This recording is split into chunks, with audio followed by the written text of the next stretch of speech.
Hello guys, welcome back to my channel. Good morning. আজ সকালটা তোমাদের সাথে আমি শুরু করতে চলেছি।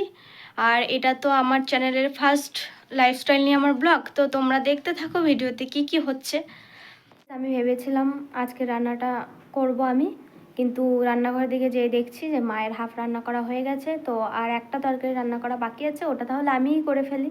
চলো তোমাদেরকে এখানে দেখছি ফুলকপিও আছে, আলুও আছে, টমেটোও আছে। তাহলে ফুলকপি, আলু, টমেটো দিয়ে তরকারি করে ফেলি। তা যাই হোক গাইস, এখন আমি ফুলকপিগুলো কেটে নিচ্ছি।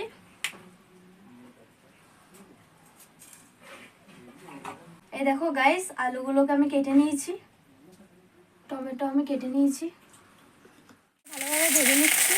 কপিগুলো ভাজা হয়ে গেছে ভালো করে, এবার উঠিয়ে নিচ্ছি। এবার আলুগুলোকে তুলে নিলাম।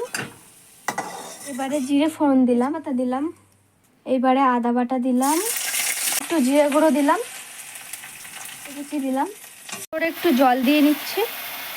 দিতে ভুলে গেছিলাম, একটু স্বাদ মতো নুন দিয়ে নিলাম। মশলা কষানো হয়ে গেছে, এবার ভেজে রাখা ফুলকপি আলু দিয়ে দেবো।